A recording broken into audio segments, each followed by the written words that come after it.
Hello दोस्तों। मैं आपकी दोस्त आज फिर से आप लोग के लिए सिंहासन बत्तीसी की तीसरी कहानी लेकर आ गई हूँ। तो चलिए बिना किसी देरी के शुरू करते हैं आज की कहानी। Ready steady and go. राजा विक्रमादित्य के गुणों का बखान करने के लिए उनके सिंहासन से इस बार तीसरी पुतली चंद्रकला निकलती है। वह राजा भोज को विक्रमादित्य की भाग्य और पुरुषार्थ की कहानी सुनाती है, जो इस प्रकार से है। एक बार भाग्य और पुरुषार्थ के बीच इस बात को लेकर बहस हुई कि उन दोनों में से सबसे बड़ा कौन है। भाग्य ने कहा कि हर किसी को जो भी मिलता है वह भाग्य से ही मिलता है। यह सुनकर पुरुषार्थ कहने लगा कि बिना मेहनत किए कुछ भी हासिल नहीं होता है। दोनों के बीच कई दिनों तक इस बात पर बहस होती रही। देखते ही देखते बात इतनी बढ़ गई कि दोनों ने उसके समाधान के लिए देवताओं के राजा इंद्र के पास जाने की ठान ली। दोनों इंद्रदेव के पास पहुंचकर इस सवाल का जवाब मांगने लगे, लेकिन मामला इतना गंभीर होने की वजह से देवराज को भी कुछ समझ नहीं आया। फिर देवराज इंद्र ने उन दोनों को राजा विक्रमादित्य के पास जाने की सलाह दी। उन्होंने कहा कि राजा इस बात का जवाब दे सकते हैं कि आप दोनों में से कौन सबसे बड़ा है। इतना सुनते ही भाग्य और पुरुषार्थ दोनों मानव वेश में विक्रमादित्य के पास पहुंच गए। राजा के दरबार में पहुंचकर भाग्य और पुरुषार्थ ने अपने झगड़े की वजह उन्हें बताई। उस वक्त विक्रमादित्य को भी इसका कोई उचित जवाब नहीं सूझा। तब राजा ने दोनों से 6 महीने का समय मांगा। इस दौरान भाग्य और पुरुषार्थ के सवाल का उन्हें कोई जवाब समझ नहीं आ रहा था। तब राजा सही जवाब की तलाश में अपने राज्य में जनता के बीच सामान्य नागरिक का भेष बनाकर घूमने लगे। राजा को काफ़ी कोशिश के बाद भी अपने राज्य में इस बात का सही जवाब नहीं मिलता। फिर राजा भोज भेष बदलकर दूसरे राज्य में जाने का फैसला लेते हैं। ऐसा करते करते राजा कई राज्य पहुंच जाते हैं, लेकिन उन्हें जवाब नहीं मिलता।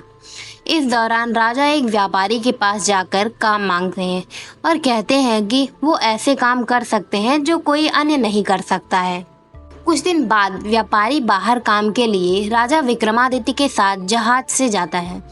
कुछ दूर जाते ही अचानक तेज तूफान आने लगता है और जहाज एक टापू के पास फंस जाता है। तूफान थमने के बाद राजा को टापू से बाहर निकलने के लिए लोहे का कांटा उठाना होता है। व्यापारी ने राजा को उसे उठाने के लिए कहा।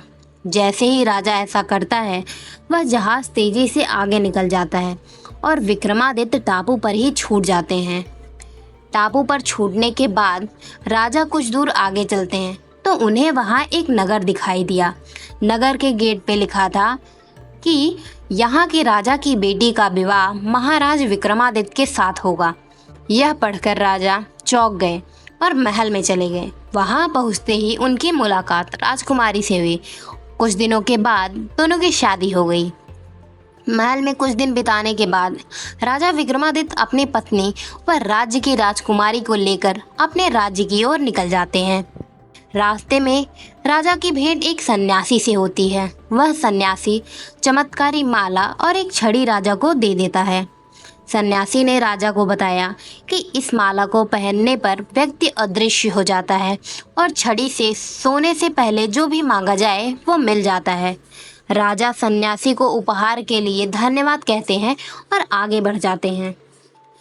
राजा महल पहुंचकर राजकुमारी को अंदर कमरे में भेज देते हैं और खुद बगीचे में चले जाते हैं। वहां उनकी मुलाकात एक गायक और एक ब्राह्मण से होती है।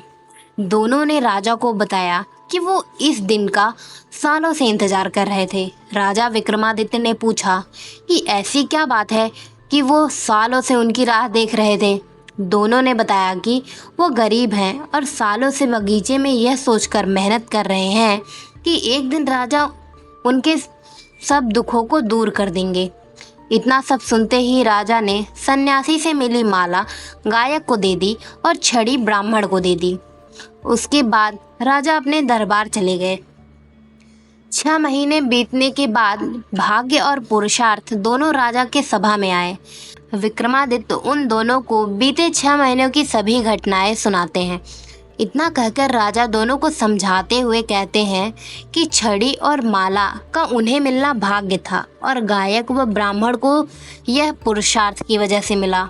इस वजह से भाग्य और पुरुषार्थ एक दोनों के पूरक हैं, इनमें कोई छोटा या बड़ा नहीं हो सकता। दोनों राजा का जवाब सुनकर संतुष्ट हो गए और वहाँ से चले गए। इतना कहानी सुनाकर पुतली राजा विक्रमादित्य के सिंहासन से उड़ जाती है और हमें इस कहानी से यह सीख मिलती है कि कोई भी बड़ा या छोटा नहीं होता, हर चीज़ और हर कर्म का अपना एक महत्व होता है।